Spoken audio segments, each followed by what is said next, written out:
Give me a moment.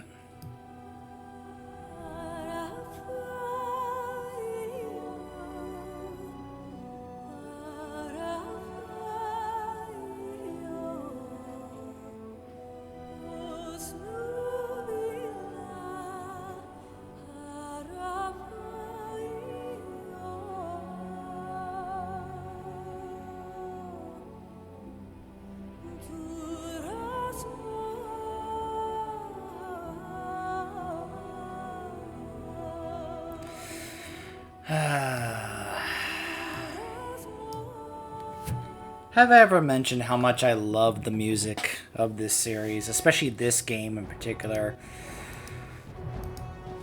I would say the tones of the music for the three games. I wouldn't say this is as fact or anything, but when I listen to the music of the three games, Origins is just beautiful. Just beautiful music. 2, it's darker and more serious, more tragic. Inquisition is more grand and epic for the big adventure you're about to go on. There's just such a beauty about Origins though. And I think maybe that's partly because this game was created with the intention of it never having sequels.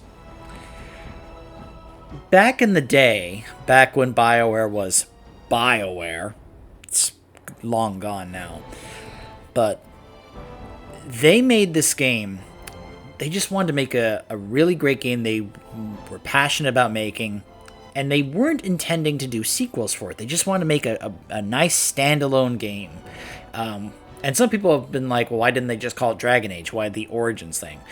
Well, probably just because they want to just add that little aspect of it, because really, how many other games have kind of extra origin stories for your character like this one does? It's one of the things I've always loved about it, the extra detail and some of the backstory for your character's origin story and how it ties into the main plot of the story. Like whichever one you pick, you have your character, and then you encounter Duncan, and then you're in a situation which leads you to joining the Grey Wardens.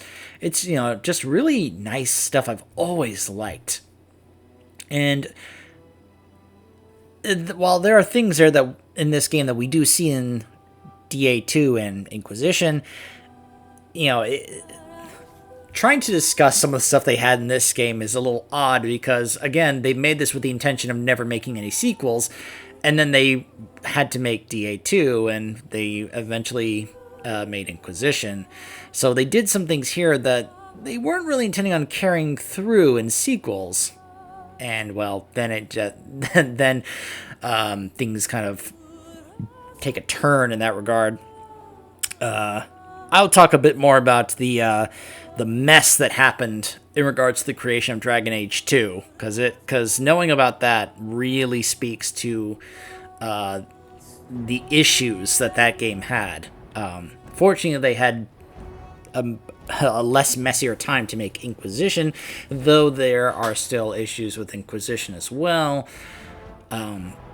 It feels like Origin just had one of these really nice periods of time that they were given to work on this with the right amount of funds, the right amount of time to just really delve themselves into this and really try and just make a really, really nice standalone game that they just really want to pour their hearts into.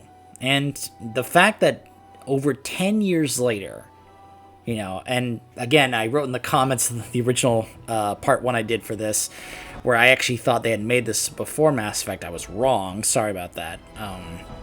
You can even see on the bottom it says 2009 is around the time when, well, at least the finished product with the DLCs and all that. But anyways, they made this after Mass Effect. And remember also, this was made in comparison to, say, Mass Effect, which, remember, these are two different teams. It's the same company, BioWare, but there were two different teams, the Mass Effect team and the Dragon Age team. Mass Effect was made as an Xbox exclusive at the time and was developed in that regard, and therefore there were a number of issues that it had, which is something I've been talking about during the Legendary Edition run. Whereas Dragon Age Origins was, and you can just see, the difference here compared to my original run. You could tell that this was definitely made as a PC game first, then it was ported over to consoles. Because of the success of this game, they wanted to spread it to other consumers, and I'm glad they did, because otherwise I wouldn't have been able to experience this game the way I did back on the PS3 when I first got to play it.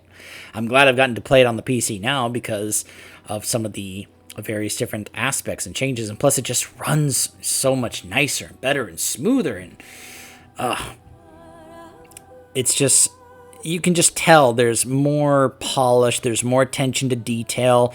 It still has bugs and issues and such, don't get me wrong. It's not like it's a bugless game. It's still got its, technical issues, which is why if they announce a Legendary Edition of this game, where they actually do try some kind of remaster, and they try to perhaps do kind of a touch-up on the technical aspect like they did with Mass Effect 1 for Legendary Edition, I wouldn't be opposed to it. So, that way it can run better, and hopefully they make it even more mod-friendly. But anyways, just kind of give you an idea of what I'm talking about. You can even see here in some of the installed content here, some of the things that I picked up as mods. You can tell with this icon, like the Sword of Grayskull. It's supposed to be a very powerful cheat sword, an extra quartermaster in the camp for storing things, a patch that's supposed to restore some bits here and there of dialogue that were not in the final cut version of the game that have been restored, because some people have been able to delve into the files of this game and find things that just didn't end up making it into the final cut of the officially released game. And so some of these patches have been able to actually restore extra things that just simply weren't in the game before. I found that one here, it was like, oh, you get Grey Worm powers where you can sense the Darkspawn. I'll actually say that. I found this one where you can summon your party members just wherever you want, and I'm just like, oh, thank goodness. That was something that always irritated me. Just some other like cheat ones here. I found this one where every time you reload a game, or load up a game, it will give you a skill book. So I may just kind of like quick save, use the books, use the books, and quick save again, reload the new quick save, use the books again, and so on and so forth. So there's just some extra little stuff here, extra being able to respec. I don't believe in taking away your ability to respec your character. I like being able to, like, ooh, if I made a mistake, and then you have to, do that to try and fix it, because otherwise it's like, what, you want me to go now make a whole new character and do everything all over again? No, thank you. So, so how many of you hate it when you're playing a warrior and you have no way to pick locks? I hate that. It's one of the reasons why I gravitate towards playing a rogue in this game, because I liked being able to pick all the locks and open all the chests and everything on my own. Well, now you can be able to, say if you're a mage or if you have a mage companion, they can be able to do a spell that opens locks. I have another mod that's supposed to allow me to bash open locks, but I don't think it's always guaranteed to open. There's this golden egg thing that I can either use as a gift or sell for like over 100 sovereigns each, so that'll help my money issues. An extra player house that I can use to store stuff away, or pick up other items here and there. There's the free slot for the dog, so I can always bring the dog with me instead of having to either take up a fourth slot or leave him back at the camp. This is for the end of the game, don't worry about that just yet. So yeah, just, a few little extra cheat mods that I've messed around with here and there, just to make the experience a little bit more fun, at least for me. Since I will say that one of the things that is good about this game is that it has a nice, properly designed difficulty. Now, this game has some difficulty spikes in the game, but even on like casual or normal at times, it can still feel tough. And as you turn up the difficulty, the way the enemy's programming changes. And I've heard playing this game on Nightmare is, it's something. It's an invigorating experience, but whoo boy, it's not for the faint of heart. And I will say, I said this in the previous part, the intro for this series, while I may have these cheat things, that doesn't mean I'm going to start playing this game on hard or nightmare, because I do understand if people have an issue with me playing on the hardest difficulty and being this game a nightmare with cheat items that let me basically one-shot enemies. I can understand people's issue with that. So me using these on the easiest difficulty, at that point, it's just like, okay, whatever. Because I'm playing on the easiest difficulty anyway. What does it matter if I use any cheat items, right? So, with all that being said, what do you guys say we take a listen to and watch one of my favorite intro cutscenes, narrated by a wonderful voice actor by the name of Peter Renaday, who voices Duncan and also voiced Master Splinter in the Teenage Mutant Ninja Turtles cartoon, which is why he probably sounds like a very wise mentor type of person, and why he just has this wonderful narration voice, doesn't he? Well, what do you say we get to re-experience, in my opinion, one of the better RPGs ever made, Dragon Age Origins. And so is this golden city blackened with each step you take in my hall. Marvel at perfection, for it is fleeting. You have brought sin to heaven, and doom upon all the world.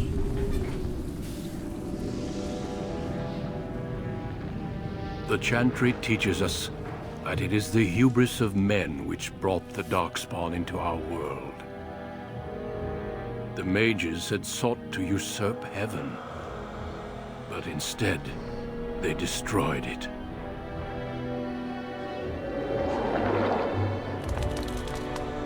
They were cast out, twisted and cursed by their own corruption. They returned as monsters, the first of the Darkspawn.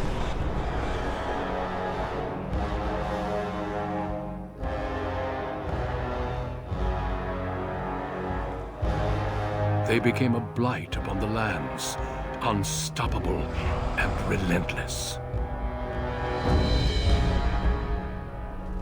The Dwarven kingdoms were the first to fall, and from the deep roads, the Darkspawn drove at us again and again, until finally we neared annihilation.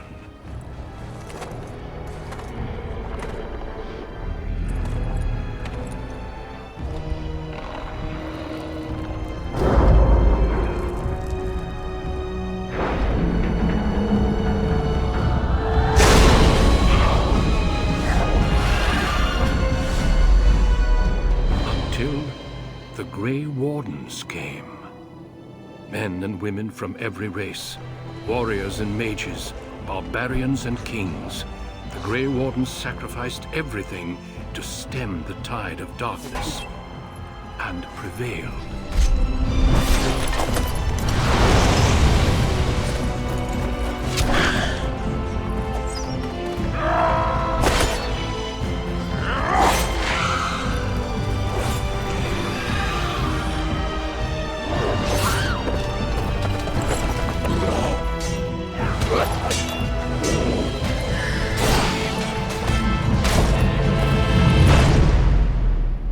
It has been 4 centuries since that victory, and we have kept our vigil.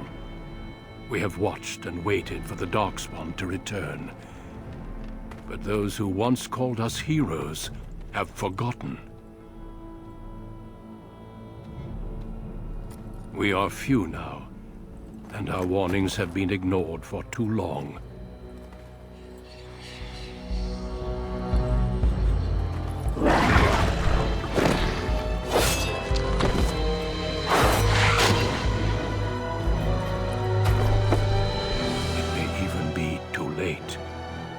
For I have seen with my own eyes what lies on the horizon. Maker, help us all. Nice touch with the whispers there.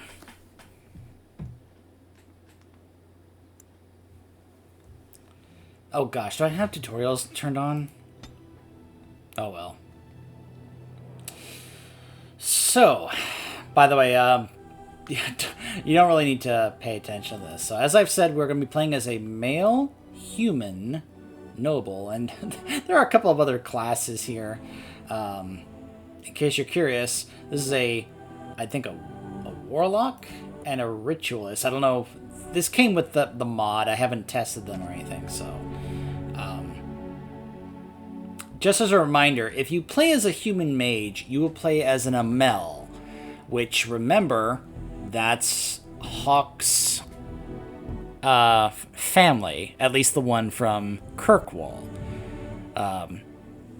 Hawk's mother, Leandra, was an Amel back in Kirkwall. So there's just that cute little tie between them. So, but we, of course, will be playing as a Kuzland. Born to wealth and power, second only to royalty, you find your training in both diplomacy and battle put to the test as your brother leads the bulk of your family's forces to war in the south. Greetings. Okay, so I'm going to take a few moments to go ahead and work on creating my character here, and I will be right back. Okay, I think that's fine. Robert Kuzland. Okay, so kind of balance this out a bit. Nothing too nuts right away. Actually, hold on. There we go. Even on a warrior, having cunning does help out, especially so you can be able to get your combat tactics unlocked later. And of course, coercion, very important.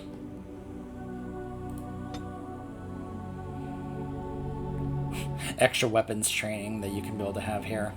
I did entertain the idea of having him be a dual-wielding warrior, just like how I had my rogue, but I think we'll just go ahead and stick with regular warrior stuff. This is an interesting monster. Holy smite. Huh. New stuff here. Dispel. Oh my gosh. I can be able to cast revival or heal or haste even as a warrior. That sounds kind of cool. Pretty helpful. So yeah, I think we'll just stick with a sword and shield warrior this time around. And then in Dragon Age 2 will be a two-handed warrior, since I prefer that in DA2 compared to sword and shield. Two-handed in this one is fine. But considering that I'm not really planning on bringing Alistair that much, I think I may end up just kind of being the tank. Though, then again, considering I do have some items that are going to make combat significantly easier in this game, it may not matter that much. So let's just go ahead and grab a couple of these abilities right here. No. I had that on hard because I was testing something on the Golems of Amgrok DLC. And I did it on hard because I still haven't done that, and I want to, so I can get the achievement to unlock the weapon that you get for both Origins and Awakening for beating that DLC on at least hard, and it's the Grim Reaper achievement, and I still have never done that. It's so hard. The closest I've ever come was bringing a mage that I took through the entire game. Now that was on the PS3. I have not done that yet, where I've played this whole game on as a mage, and I do want to do that partly because I want to get the achievement for it, but also because, in my opinion, having a mage gives you one of the better times and opportunities to beat that DLC on a hard because of the revive and healing that you can provide, since you don't really get a mage in your party in that DLC. So bringing a mage for your character I think is a pretty good idea, but that's just me. So anyways, it's funny it's labeled as easy and not casual here, but anyway, regardless. For generations, your family, the Kuzlans, has stewarded the lands of Highever, earning the loyalty of your people with justice and temperance. When your country was occupied by the Orlesian Empire, your father and grandfather served the embattled kings of your land. Today, your elder brother takes up House Kuzlan's banner in service to the crown, not against the men of Orlais, but against the bestial darkspawn rising in the south. I trust then that your troops will be here shortly. I expect they will start arriving tonight, and we can march tomorrow. I apologize for the delay, my lord. This is entirely my fault. No. The appearance of the Darkspawn in the south has us all scrambling, doesn't it? I only received the call from the king a few days ago myself. I'll send my eldest off with my men. You and I will ride tomorrow just like the old days. True. Though we both had less grey in our hair then. And we fought all legions, not monsters. At least the smell will be the same. I'm sorry, Pup, I didn't see you there. Hal, you remember my son? I see he's grown into a fine young man. Pleased to see you again, lad. And pleased to see you again as well, Tim Curry. In case you somehow did not pick up on that is the Tim Curry voicing Arl Rendon Howe. And of course, what a surprise, Tim Curry is once again voicing a very evil, villainous character, because you want to talk about arguably the most evil characters in this game, Arl Rendon Howe is right up there. And it's only because he's being voiced by Tim Curry that it kind of it turns him from being a character that I don't want to see on my screen to being a character that I'm okay with seeing on the screen because he's voiced by Tim Curry, you know? Because we all know Tim Curry is awesome, right? He's just been an amazing actor and voice actor for so long. I mean, you can't tell me, about how...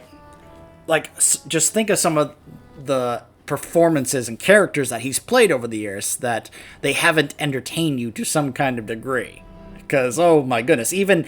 I know some people that talk about the original It, where he played Pennywise, that it scared them. And yet, when you think about it, it's Tim Curry in a clown suit. And really, how scary is that compared to how hilarious is that? I'm just saying, rewatch that if you haven't, without, trying to be scared, and just remind yourself that's Tim Curry in a clown suit, and just how, pay attention to how hysterical he is in that. Anyways, and of course, there's some other rather hilarious roles he's played in the years, like the bad guy in Fern Gully, remember that?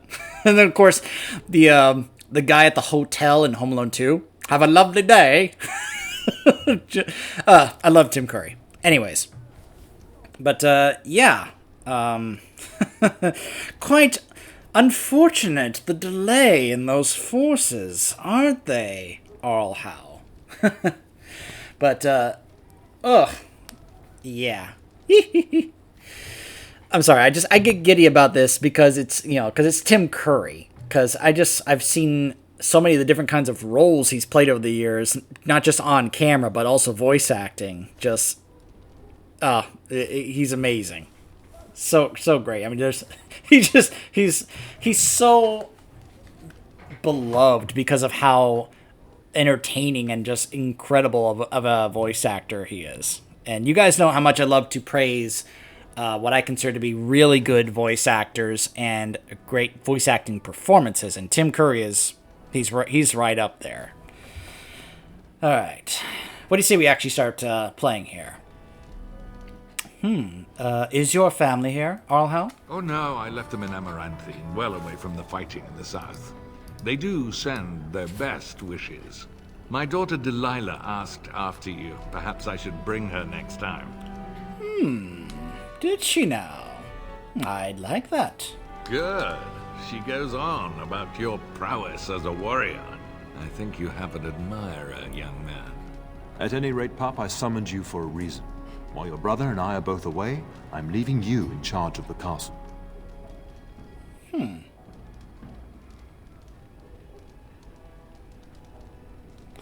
What is involved with such a task, Father? Only a token force is remaining here, and you must keep peace in the region. You know what they say about mice when the cat is away, yes? There's also someone you must meet. Please, show Duncan in. Now, I want you to pay attention to Hal's reaction here. It is an honor to be a guest within your hall, Tyrn Cousland. Your lordship, you didn't mention that a Grey Warden would be present. Duncan arrived just recently, unannounced. Is there a problem? Of course not. But a guest of this stature demands certain protocol. I am at a disadvantage. We rarely have the pleasure of seeing one in person, that's true. Pup, Brother Aldous taught you who the Grey Wardens are, I hope. They defeated the Darkspawn long ago. Not permanently, I fear. Without their warning of the Darkspawn rising now, half the nation could have been overrun before we'd had a chance to react. Duncan is looking for recruits before joining us and his fellow Wardens in the south. I believe he's got his eye on Sir Gilmore. If I might be so bold, I would suggest that your son is also an excellent candidate. Honor though that might be, this is one of my sons we're talking about.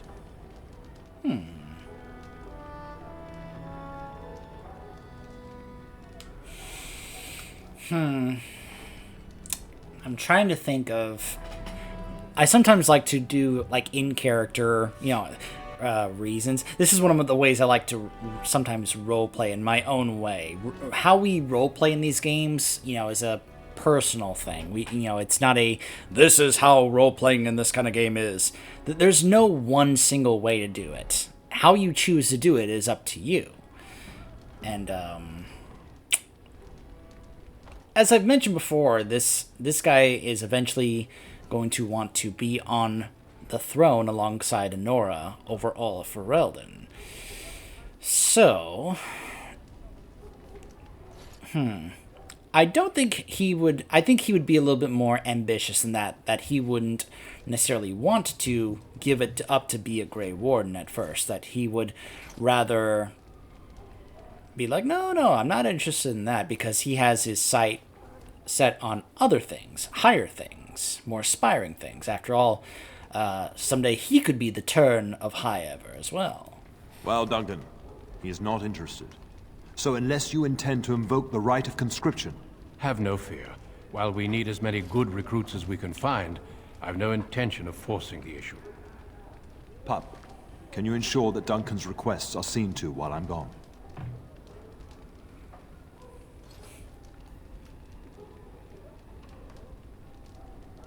I mean, I doubt I have to be here for that, do I, Father? Yes, you do. Duncan is an honored guest, and it's your duty to make him welcome here. Is that clear? All right. Find Fergus, and tell him to lead the troops to Ostagar ahead of me. I mean, are you trying to get rid of me? We must discuss the battle plans in the south. Be a good lad and do as I've asked. We'll talk soon.